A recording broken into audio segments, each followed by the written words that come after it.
Bonjour, je me suis installé il y a 25 ans à Champs-sur-Marne, au quartier du Bois-de-Grâce. Champs-sur-Marne est une ville qui est idéalement située, qui dispose d'un patrimoine culturel et environnemental important et que nous devons préserver. C'est le sens de mon engagement politique d'aujourd'hui qui est axé autour de 5 priorités. La première de ces priorités est la fiscalité. La seconde, la sécurité. La troisième, l'environnement. La quatrième, la solidarité sociale. Et la cinquième, le développement économique de notre ville. Donc nous le savons bien, Champs-sur-Marne actuellement est dans l'impasse. Dans l'impasse du fait de la responsabilité essentielle de la municipalité actuelle. Je veux sortir Champs de ces impasses. Et pour cela, j'ai réuni autour de moi une équipe qui est constituée d'habitantes et d'habitants qui connaissent la ville, qui veulent agir pour celle-ci, qui viennent pour beaucoup du milieu associatif, du monde professionnel, de la société civile, pour d'autres qui sont engagés politiquement au centre ou à droite. Ensemble, nous réussirons ce projet qui est novateur et ce projet ambitieux pour notre ville. Bonjour, je vais vous parler du tourisme dans notre commune. Aujourd'hui, Champs-sur-Marne, 25 000 habitants, 6e commune du département, 312 commerces et entreprises, 50% d'espaces verts, un château classé, des bois la Marne. Une cité universitaire, 18 000 étudiants, 1800 chercheurs. Nous avons la chance d'habiter une commune où tout est réuni pour avoir un cadre de vie très agréable. Il n'en est rien.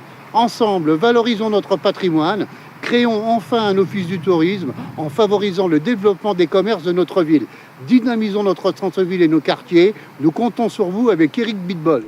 Le Bois-de-Grâce, c'est un quartier qui pourrait être très agréable à vivre. Le problème est le stationnement. La zone bleue qui a été installée depuis des années n'a jamais été mise en service. Les places de livraison sont constamment occupées par des véhicules. Aussi, les livraisons se font en double fil. Les places pour handicapés ne sont pas respectées. Dans le nouveau programme de la réhabilitation du Bois-de-Grâce, il est prévu des places de livraison qui sont déjà existantes. Qui va les faire respecter? Jusqu'ici, rien n'a été fait. Pourquoi n'y a-t-il pas de parc-mètre ou arrêt minute? À Champs, tout est gratuit. Est-ce normal quand on compare les villes limitrophes qui, elles, ont déjà fait le nécessaire? Ceci sera respecté grâce à une police municipale. Nous avons des commerces au Bois-de-Grâce. Essayons de les conserver et pourquoi pas envisager un petit marché le samedi matin. Depuis des décennies, le centre-ville est laissé en déshérence. Des commerces s'y installent, mais faute de clients, ferment. Pourquoi? Une seule réponse, manque de parking. Depuis 2000, date de construction du nouvel hôtel de ville, 3 étages de parking étaient prévus, mais un seul a été réalisé. La solution, redistribution des places et création de parking. Le non-respect du stationnement minute et le stationnement sauvage rue de Paris, il est impératif pour pérenniser nos commerces de faire respecter la réglementation. La solution, une police municipale ou des ASVP. Au niveau de l'immeuble Evora, aucune place n'a été prévue pour les commerces de pied d'immeuble. Des enseignes nationales étaient intéressées par le site, mais faute de parking, ont dû y renoncer. La solution, création des parkings prévus lors du permis de construire. Notre priorité, donner une impulsion au développement des commerces en ayant une volonté de faciliter le stationnement en partenariat avec les commerçants. Je suis maître artisan taxi, il est à l'ensemble des métiers de l'artisanat. En tant que professionnel, je dirais pour que le développement économique de notre ville, les emplois locaux et l'artisanat. J'utilise depuis plusieurs années les transports en commun. Ce qui m'a le plus choqué, c'est le manque de bancs pour les personnes âgées ou handicapées et l'absence d'abri lorsque le temps est maussade. Les bus ont parfois du retard dû à la circulation et ne respectent pas les horaires.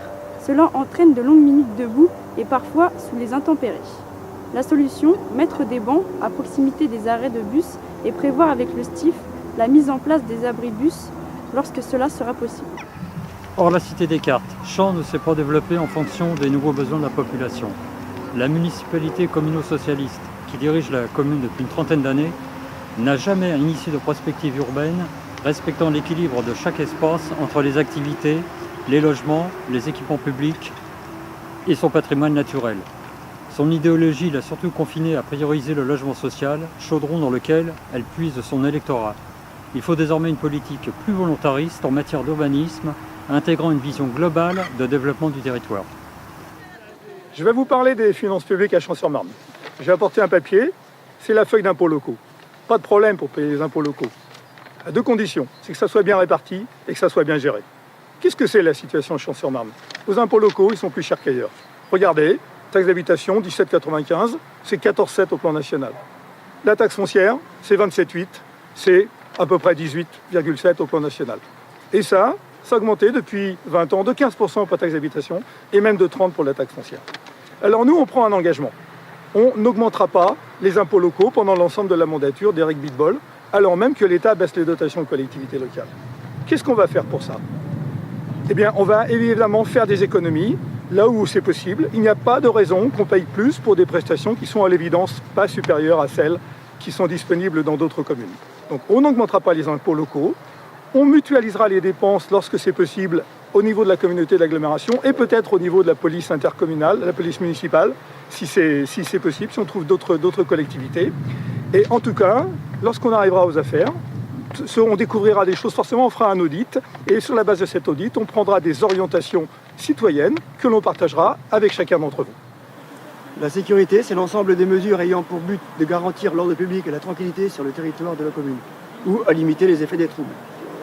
Ça regroupe bien évidemment la sécurité publique, lutte contre notamment les incivilités, mais aussi la sécurité routière, protection des voies de circulation et des usagers, mais aussi la protection de l'environnement par le fait d'empêcher les dépôts d'immondices, les dépôts d'épaves, de véhicules et les pollutions diverses. Bien que pouvant être de la responsabilité de chaque habitant, ça s'appelle le civisme, cette mission incombe aux professionnels de la police nationale dont on connaît depuis des années les problématiques d'effectifs et de moyens. Cette mission peut être confiée à une police municipale formée de professionnels, appuyée par des moyens en vidéosurveillance et œuvrant en parfaite harmonie avec la police nationale au bénéfice de tous les habitants. Sa compétence pourrait être étendue à la communauté d'agglomération dans le souci d'une mutualisation des moyens, bureaux communs, salles vidéo communes, véhicules communs, moyens radio, et éviter des dépenses superflues. Il est important de souligner que Champs-sur-Marne, ville la plus importante du Val-Maubuée, est la seule ville non pourvue d'une police municipale. Plus particulièrement chargée de problèmes de nomadisme, je vous présente ces bois qui étaient magnifiques il y a peu de temps encore.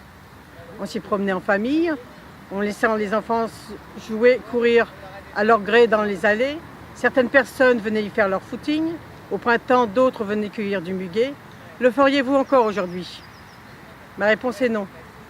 Ces bois sont devenus des dépôts d'immondices. Mais que faire, me diriez-vous? La réponse est simple. Créer une police municipale avec une vidéoprotection comme nos voisins. Il faut protéger nos concitoyens, mais aussi les Roms qui squattent nos bois, qui vivent dans le froid, l'humidité, le manque d'hygiène. Comme vous le savez, l'insalubrité provoque des maladies et des contagions. Rameute des bestioles nuisibles, d'où partent les épidémies. La situation est devenue intolérable. Champs est la seule ville à ne rien faire pour lutter contre les débordements.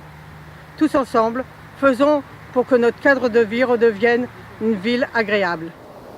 Pour l'environnement à Champs, il faut agir pour ne plus avoir des forêts dans cet état-là. Il faut penser à renouveler les véhicules de la ville par des véhicules électriques. Et quand on rénove ou on reconstruit un bâtiment public, il faut aussi penser à les équiper de panneaux solaires. Champs doit être tourné vers l'écologie. À Champs-sur-Marne, depuis plus de 20 ans, le constat est amer. Notre environnement s'est fortement dégradé. La présence de résidents dans nos forêts nuit à l'écosystème, compromet la biodiversité, augmente les déchets. Le coût du traitement de ces mêmes déchets reste à la charge des contribuables. Campésien, indépendant, je me joins à Éric Abitbol pour participer à la réduction de nos déchets, pour préserver nos ressources, car cela représente un véritable enjeu économique. Nous nous engageons à protéger notre qualité de vie, à développer l'économie verte par la pose de panneaux photovoltaïques sur les bâtiments publics, la pose de lampadaires solaires à LED, la création de stations VAE, vélo assistance électrique. Rejoignez-nous quand toutes ces mesures sont source d'activité et de création d'emplois. Le rythme scolaire est un sujet très important pour les parents et les enfants qui appellent à de vraies réponses pour l'organisation, le coût et les activités proposées. En effet, les rythmes scolaires sont un vrai sujet. Nous nous étions élevés contre l'improvisation l'année dernière et cette année nous proposons un projet qui intègre les questions que pose Cathy. Nous nous dirigeons vers une organisation sur 2 jours, c'est-à-dire 1h30 par jour, et avec un personnel qui sera spécialisé, qui pourra donner ainsi un vrai projet éducatif. Et nous traiterons ce sujet tant au niveau municipal qu'au niveau intercommunal, ce qui permettra sans doute de réduire les coûts. Notre équipe aime nos anciens et vous connaissez tous Nelly Dalissier ou Jean-Patrick Marty. Bien évidemment, personne n'imagine que nous pourrions remettre en cause ce que nous considérons comme des acquis et nous maintiendrons bien sûr les 2 colis, le banquet, les activités, les voyages, les sorties. Nous renforcerons les services à la personne en développant la possibilité de repas à domicile, un service d'accompagnement pour les courses de proximité tels que le coiffeur, la banque, la mise en place de navettes pour les achats plus importants. Des navettes qui serviront aussi pour nos activités touristiques. Nous savons aussi que la solitude pèse souvent à nos anciens. Nous créerons des moments et des lieux intergénérationnels pour leur permettre de rencontrer les jeunes, les étudiants, ce qui renforcera le lien social et le bien-être de tous auxquels nous sommes attachés.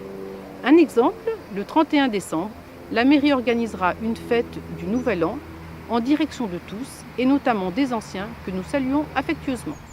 Au terme de ce film, je tiens à remercier mes colistières et mes colistiers qui sont intervenus sur différents sujets qui concernent vos préoccupations quotidiennes.